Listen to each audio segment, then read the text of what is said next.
Hello बच्चों, आइए प्रश्न को पढ़ते हैं। निम्नलिखित समाकलों को हल कीजिए। समाकलन है हमारा साइन एक्स गुणे कोस एक्स, बटे में क्या है, बटे में है हमारा a की घात 2 कोस एक्स की घात 2 जमा b की घात 2 साइन एक्स की घात 2 dx।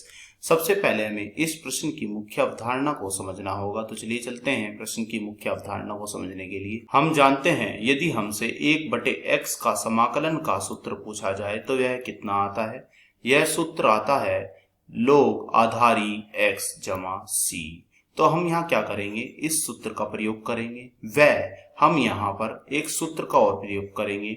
साइन 2x का क्या सूत्र होता है, इसका सूत्र होता है 2 साइन x गुणा में कोस x। तो हम यहाँ पर यह सूत्र का भी प्रयोग करेंगे। तो चलिए चलते हैं प्रश्न को हल करने की ओर। हम इस दिए गए प्रश्न में यदि हर को t मान ले तो यह हमें क्या मिलेगा, तो लिख लेते हैं a की घात 2 कोस x की घात 2 जमा b की घात 2 साइन x की घात 2 को हमने मान लिया है t। यहाँ पर हम क्या करते हैं, अब हम यहाँ पर x का t के सापेक्ष अवकलन कर देते हैं। तो चलिए कर दीजिए x का t के सापेक्ष अवकलन। तो जब हम इसका अवकलन करेंगे तो हमें क्या प्राप्त होगा, तो लिख लेते हैं यह हमें क्या प्राप्त होगा, d बटे dt किसका करना है, a की घात 2 कोस x की घात 2 जमा b की घात 2 साइन x की घात 2 बराबर में क्या चल रहा है, बराबर में हमारे चल रहा है d बटे dt किसका, t का। हमें पता है कि d बटे dx x की घात n का कितना होता है, तो इसका सूत्र होता है nx n-1। हमें यह भी मालूम है कि d बटे dx साइन x का कितना होता है, तो इसका सूत्र होता है cos x। और हमें यह भी मालूम है कि d बटे dx cos x का कितना होता है, तो इसका सूत्र होता है माइनस के साइन x। तो हम यहाँ पर यह सूत्र भी हाथों हाथ लगा देंगे। तो चलिए आगे की ओर बढ़ते हैं। सबसे पहले हम यह अचर राशि इस अवकलन से बाहर कर लेते हैं। तो हमने बाहर कर ली है। अब d बटे dt करना है cos x की घात 2 का, तो यह कितनी आएगी, घात आगे और घात में से एक कम, अर्थात घात बची है cos x की 1। अब हमें दोबारा करना होगा cos x का, तो d बटे dt cos x जमा, अब यहाँ भी हम b की घात 2 है तो इसे भी अवकलन से बाहर कर लेते हैं। अब साइन x की घात 2 का अवकलन क्या होगा, तो घात आगे और घात में से एक कम, तो यहाँ साइन x की घात हुई है 1।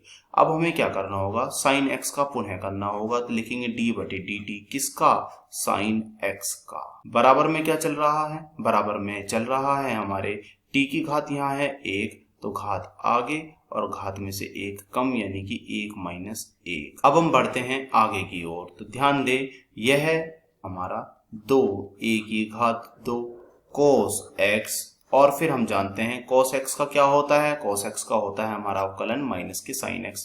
तो बाहर लिख देते हैं माइनस, और फिर यह आ गया हमारा गुणा में साइन x, और फिर क्या आएगा, फिर यह आएगा dx बटे dt जमा।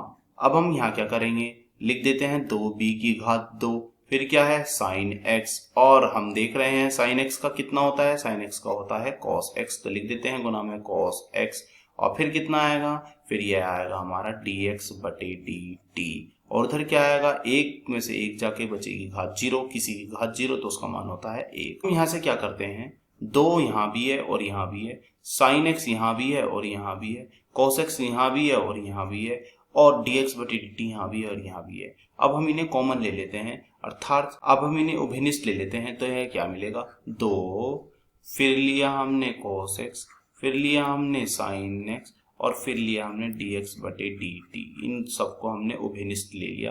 तो अंदर हमें क्या मिलेगा, अंदर हमें मिलेगा माइनस का a की घात 2 जमा b की घात 2, और बाहर क्या आएगा, बराबर में वहां आएगा हमारा 1 जो कि चल रहा है। इस प्रकार लिखेंगे कि cos x sin x dx का मान निकाल लेते हैं। तो चलिए मान निकाल लीजिए, तो कितना मिलेगा, तो sin x गुणा cos x और dx का मान हमें कुछ इस प्रकार मिलने जा रहा है।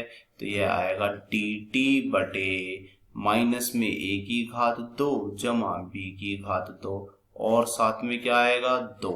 हम इसे ऐसे भी लिख सकते हैं, या तो यह लिख सकते हैं, या फिर इसे हम ऐसे लिख सकते हैं कि साइन x गुणा में क्या है cos x, और dx बराबर में क्या आएगा dt बटे 2।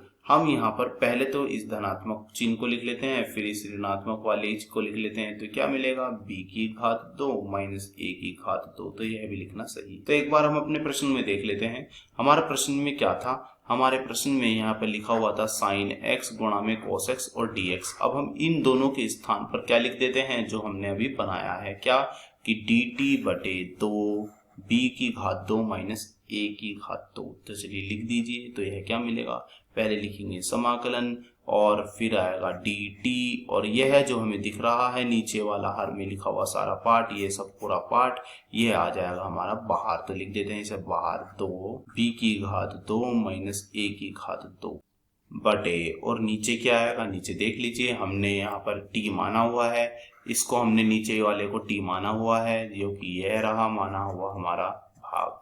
तो इसे वापस रख देते हैं। तो चलिए क्या आएगा, तो ये नीचे आएगा हमारा t। बराबर लगाते हुए चलें, बराबर में हमारी, और यहाँ भी सब जगह बराबर लगाते चलें क्योंकि हमने यहाँ नहीं लगाया है। अब हम बढ़ते हैं आगे की ओर। चलिए देखिए, अब हम जानते हैं 1/t का समाकलन क्या होता है। तो इसके समाकलन को लिख लेते हैं, 1/2 b की घात 2 माइनस a की घात 2। तो इसका समाकलन आएगा हमारा log आधारी और x के स्थान पर यहाँ क्या है, t, क्योंकि यह मैंने अपनी मुख्य अवधारणा में भी सूत्र बता चुका हूँ। यह सूत्र था यह वाला, तो हमने यही सूत्र यहाँ पे अब लगा दिया है। तो चलिए आगे बढ़िए, एक बार हम सूत्र को लिख भी देते हैं यहाँ पर जो हमने लगाया है, क्या कि समाकलन यदि हमसे पूछा जाए 1/x dx का, तो इसका सूत्र होता है log आधारी x जमा c। तो हमने लगा दिया है, तो c भी लिख देते हैं जमा c, बराबर में चल रहा है हमारे i। तो अब यह क्या आएगा, यह आएगा 1/2, फिर है b की घात 2 माइनस a की घात 2, फिर क्या है log आधारी। अब हम t को जो माना हुआ था हम वापस रख देते हैं। तो वह क्या था, a की घात 2, फिर है cos x की घात 2, फिर है जमा, फिर है b की घात 2, फिर है sin x की घात 2, और हमारा प्लस में क्या चल रहा है, प्लस में c। तो यही इस प्रश्न का उत्तर हुआ है। आशा करता हूँ यह प्रश्न आपको समझ में आया होगा। धन्यवाद।